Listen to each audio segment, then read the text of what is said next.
तो आइए एक क्वेश्चन और करते हैं। हमने कहा था कि हमारा इस नर्स्ड इक्वेशन का एक और वीडियो लेक्चर आएगा, तो ये सेकंड लेक्चर है हमारी नर्स्ड इक्वेशन का। तो इसमें हम क्या करते हैं, अपने लेक्चर को एक्सटेंड करते हैं, एक क्वेश्चन और करते हैं। मैं आपके सामने एक क्वेश्चन लिखा हुआ है, EMF ऑफ अ सेल निकालना है और टेम्परेचर 25 डिग्री सेल्सियस ही दिया हुआ है और सेल आपके सामने रिप्रेजेंटेशन की हुई है उन्होंने। देखिए Zn से Zn2 पॉजिटिव हो रहा है 0.1 मोलर कंसंट्रेशन हमारे एनोड के ऊपर, और हमारे कैथोड के ऊपर Sn2 पॉजिटिव से Sn जिसकी कंसंट्रेशन 0.001 मोल है।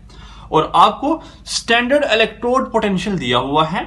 और देखिए याद रखिए स्टैंडर्ड कैसे है, बिकॉज हमें नॉट लिखा हुआ है और इलेक्ट्रोड पोटेंशियल तो है कोई बात नहीं, लेकिन ये कौन सा इलेक्ट्रोड पोटेंशियल है, ये देखिए हमें 2 पॉजिटिव से 0 हो रहा है, 2 पॉजिटिव से 0 हो रहा है, दैट इज ये स्टैंडर्ड रिडक्शन पोटेंशियल है हमें दिया हुआ। और आपको कह रहा है कि आप इस सेल की EMF निकालो। तो इस सेल की EMF निकालने के लिए आपको क्या करना पड़ेगा, आपको नर्स्ड इक्वेशन लगानी पड़ेगी। और नर्स्ड इक्वेशन क्या है, नर्स्ड इक्वेशन है EMF of a cell is equal to EMF of cell at standard condition minus 0.059 upon n log 10 concentration of product upon concentration of reactant. क्या यही फार्मूला था कल वाला? बिल्कुल यही फार्मूला जो हमने कल डिस्कस किया, आज भी हम नर्स्ड इक्वेशन का वही फार्मूला लगा रहे हैं। अब हमें क्या क्या चीज नहीं पता, यहां से हमें प्रोडक्ट की कंसंट्रेशन देखनी है, रिएक्टेंट की कंसंट्रेशन देखनी है, हमें n की वैल्यू पता करनी है, और हमें E naught of cell that is EMF of a cell at standard condition निकालनी है। तो आइए ये सारी की सारी छोटी छोटी टर्म्स को हम निकालते हैं कहीं साइड पे। सबसे पहले हम क्या करते हैं, सेल रिएक्शन लिखने की कोशिश करते हैं जिससे सारा का सारा क्लियर होगा। Zn से Zn2 पॉजिटिव हो रहा है तो कैसे होगा, Zn से Zn2 पॉजिटिव 2 इलेक्ट्रॉन लॉस करने की वजह से ही तो होगा। ठीक है बच्चे। उसके बाद Sn2 पॉजिटिव से Sn हो रहा है, कैसे होगा, तो ये 2 इलेक्ट्रॉन गेन करने की वजह से ही होगा। Sn2 positive plus 2 electron give rise to Sn। जोड़िए इस तरीके से कि फाइनल रिएक्शन में इलेक्ट्रॉन हो जाए कैंसिल, तो वैसे ही कैंसिल हो रहे हैं इलेक्ट्रॉन, कोई मल्टीप्लाई करने की जरूरत नहीं। तो बचेगा क्या, बचेगा Zn solid plus Sn2 positive give rise to Zn2 positive plus Sn solid. This is the final cell reaction. अब जो सॉलिड सॉलिड होता है उसकी कंसंट्रेशन यूनिटी के बराबर होती है। अब Sn2 की कंसंट्रेशन दी हुई है 0.001 मोल, इसको मैं लिख सकता हूं आराम से 10 की पावर -3, ठीक है। और Zn की कंसंट्रेशन दी हुई है 0.1 मोल, इसको मैं लिख सकता हूं 10 की पावर -1, ठीक है। तो ये कंसंट्रेशन मैंने लिख दी। मोर ओवर यहां से हमें n की वैल्यू भी पता चली, कितने इलेक्ट्रॉन हैं, 2-2 इलेक्ट्रॉन की एक्सचेंज हुई है, 2-2 इलेक्ट्रॉन कट हो रहे हैं, तो n की वैल्यू भी यहां से क्लियर हो गई, ठीक है। तो यहां से हमें क्या क्या पता चला, कंसंट्रेशन प्रोडक्ट की, रिएक्टेंट की और n की वैल्यू। लेकिन अभी भी एक बात क्लियर नहीं हुई है, वो है E नॉट ऑफ सेल। तो E नॉट ऑफ सेल कैसे निकालते हैं, वो हमें पता है। E नॉट ऑफ सेल होता है E naught of cathode minus E naught of anode minus E naught of anode. और दोनों में हमें कौन सा पोटेंशियल लेना होता है, दोनों में हमें रिडक्शन पोटेंशियल ही लेना होता है। ये दिया हुआ है हमें reduction potential, that is standard reduction potential. अब कैथोड कौन सा होता है, जो हमेशा राइट हैंड साइड, इस तरफ वाली साइड हो। अब आपको तो पता चल गया होगा इस चीज का। तो ये है हमारा कैथोड का रिडक्शन पोटेंशियल, और वो क्या है, -0.14, बीच में माइनस का साइन लगाइए। यह है हमारे एनोड का रिडक्शन पोटेंशियल, वो क्या है, -0.76, ठीक है। इक्वेट कीजिए तो आएगा -0.14 प्लस 0.76। तो फाइनली जो आंसर यहां से आएगा दैट शुड बी 0.62 वोल्ट। ये हमें E नॉट ऑफ सेल भी निकल के सामने आ गया है। ई नॉट ऑफ सेल भी क्लियर हो चुका है। चलिए इसके आगे देखते हैं क्या है। आगे बढ़ते हैं तो ई ऑफ सेल निकालना चाहते थे, तो ई ऑफ सेल ये है, ई ऑफ सेल निकालेंगे। E of cell E naught of cell निकाल दिया, वो क्या है 0.62 क्लियर है। माइनस कीजिए, माइनस 0.059, एन की वैल्यू क्या है, एन की वैल्यू है बच्चे 2 log to the base 10 concentration of product that is concentration of Zn2, इसकी कंसंट्रेशन यूनिटी के बराबर है, तो concentration of product that is concentration of Zn2 वो किसके बराबर है 10 की power -1 divided by concentration of reactant that is concentration of Sn2 positive वो किसके बराबर है 10 की पावर -3 के बराबर है। क्लियर है बच्चा। चलिए आगे देखिए, इज इक्वल टू 0.62 है, क्लियर है। अब 0.059 को मैं कल भी लिख रहा था 0.06, आज भी लिख रहा हूं, अप्रोक्सीमेटली बराबर होगा 2 log। अब क्या है, ये ऊपर जाएगा 10 की पावर -3 ऊपर जाएगा 10 की पावर 3 हो जाएगा। 10 की पावर 3 है और 10 की पावर -1 है, तो क्या बचेगा 10 की पावर 2 ही बचेगा। तो ऐसा लिख सकते हैं ना log टू द बेस 10 की पावर 2, ठीक है। अब ये 2 आ जाएगा पीछे, 2 पीछे आएगा और log बेस 10 ये जो होता है ये किसके बराबर होता है, मैंने कल भी आपको बताया log 10 टू द बेस 10 1 के बराबर होता है, तो 2 आ जाएगा पीछे ना, ठीक है।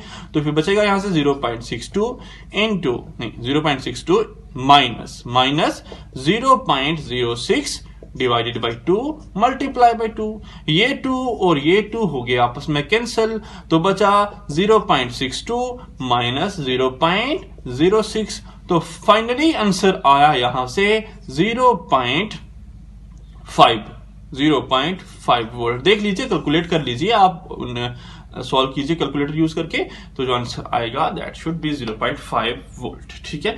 तो ये था हमारा ईएमएफ ऑफ अ सेल निकालने का एक तरीका, जिससे हम ईएमएफ सेल निकालते हैं by using Nernst equation in a single 2 or 3 minutes, ठीक है। तो इस तरीके से आप किसी भी सेल की ईएमएफ निकाल सकते हैं एट एनी कंसंट्रेशन। कंसंट्रेशन देख लीजिए 1 मोलर नहीं है, किसी भी कंसंट्रेशन पे, ठीक है। और इसको हम बोलते हैं हमारा ईएमएफ सेल निकालना कैसे, नर्स्ट इक्वेशन से। इससे पहले वाले लेक्चर में हमने क्या किया, इलेक्ट्रोड पोटेंशियल भी निकाल के बताया था आपको किसी भी कंसंट्रेशन पे, ठीक है। तो आज फाइनली हम अपना लास्ट इस पे कंसेप्ट लेके आते हैं कि नर्स्ट इक्वेशन कहां से डिराइव हुई, कैसे आई नर्स्ट इक्वेशन। देखिए,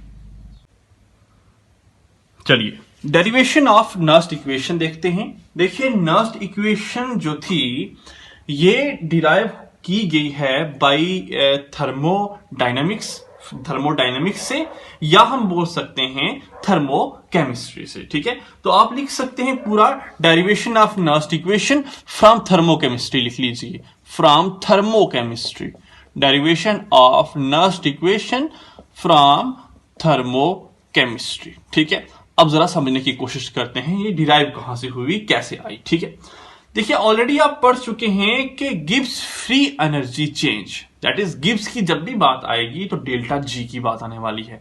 और हमने कहा कि फ्री एनर्जी, जो गिब्स फ्री एनर्जी चेंज ही की वैल्यू होती है, गिब्स फ्री एनर्जी की वैल्यू नहीं होती, ठीक है। तो that is delta G, Gibbs free energy change किसके बराबर है, ऑलरेडी हमने देखा है, ऑलरेडी हम पढ़ चुके हैं spontaneity that is feasibility of cell के अंदर, ठीक है। तो वो किसके बराबर आया था, -NFE ऑफ सेल। क्या आप ये पढ़ा है आपने, बिल्कुल आपने पढ़ा है, अगर आपको याद हो। ये गिब्स फ्री एनर्जी चेंज है। अगर मैं आपको बोलूं कि standard Gibbs free energy change की इक्वेशन लिखिए, तो आप क्या करेंगे, आप सिर्फ नॉट लगा देंगे, delta G naught is equal to -NFE naught of cell. ये है standard Gibbs free energy change. ये ऑलरेडी आप पढ़ चुके हैं स्पॉन्टेनिटी ऑफ सेल के अंदर, ठीक है, वहां आपने देखा था। तो थर्मोडायनेमिक में एक बड़ी ही इंपॉर्टेंट इक्वेशन होती है, या थर्मोकेमिस्ट्री में, वो मैं लिखने वाला हूं यहां पे। वो क्या होती है, थर्मोकेमिस्ट्री की इक्वेशन। ये इक्वेशन थर्मोकेमिस्ट्री से है जो मैं लिख रहा हूं, delta G is equal to delta G naught plus 2.303 RT log to the base 10, आगे है Q, व्हाट इज क्यू? देखिए ये इक्वेशन कहां से आई, ये आप मत सोचिए कहां से आई equation. This equation is come from thermodynamic और थर्मोकेमिस्ट्री, ठीक है, ये थर्मोकेमिस्ट्री या थर्मोडायनेमिक से इक्वेशन आई। अब बात आती है ये क्यू, ये तो हमें पता चल गया गिब्स फ्री एनर्जी है, Gibbs free energy change, standard Gibbs free energy change, gas constant, temperature, ठीक है, कांस्टेंट। अब क्यू क्या है? Q is a reaction quotient, ठीक है, क्यू क्या है? रिएक्शन कोशेंट है, कल भी बताया आपको। क्यू है हमारा रिएक्शन कोशेंट, और वो क्या होता है? वो होता है हमारा concentration of product upon concentration of reactant, ठीक है, क्लियर है? अब जहां जहां आपको डेल्टा जी है और डेल्टा जी नॉट है, वहां वहां उनकी वैल्यू को पुट कर दीजिए। डेल्टा जी की जगह आप लिख सकते हैं minus N F E of cell, लिख सकते हैं, नहीं लिख सकते, सामने सामने लिखा हुआ है, इज इक्वल टू लगाइए डेल्टा जी की जगह, जी नॉट की जगह minus N F E naught of cell लिख सकते हैं कि नहीं लिख सकते? आराम से लिख सकते हैं। और आगे क्या है? आगे है 2.303 और T log to the base 10। अब जहां पे Q है वहां पे आप ये लिख सकते हैं concentration of product upon concentration of reactant, लिख सकते हैं ना, ठीक है बच्चा। अब जो इक्वेशन आपके सामने बन के आई, ये वाली इक्वेशन, ठीक है, इस इक्वेशन को आपको क्या करना है? इस इक्वेशन पूरी की पूरी इक्वेशन को आपको डिवाइड कर देना है, किससे? Dividing this equation by minus N F से क्या करना है? डिवाइड करना है। अब जैसे मैं इस इक्वेशन को माइनस एन एफ से डिवाइड करूंगा तो ये माइनस और एन एफ, ये माइनस और एन एफ कैंसिल होगा, तो बचेगा ई ऑफ सेल, बचेगा नहीं बचेगा? आराम से। अब आगे यहां माइनस एन एफ और ये वाला माइनस एन एफ कैंसिल होगा, तो बचेगा ई नॉट ऑफ सेल, ठीक है। अब यहां तो कोई एन एफ है नहीं है, तो क्या होने वाला है? ये प्लस और ये माइनस आपस में क्या बना देंगे? माइनस बना देंगे। तो बचेगा क्या? 2.303 आर टी, तो डिवाइड तो किसी से होगा नहीं, तो एन एफ जैसा है वैसा का वैसा रह जाएगा नीचे, ठीक है। उसके बाद ये पूरा एक ही था, ये पूरा प्लस एंड तक है, तो पूरे को मैंने कर दिया। उसके बाद आगे है log to the base 10 concentration of product upon concentration of reactant. This equation is known as Nernst equation, और इसी इक्वेशन को तो हम बोलते थे नर्स्ट इक्वेशन। क्या यही इक्वेशन थी?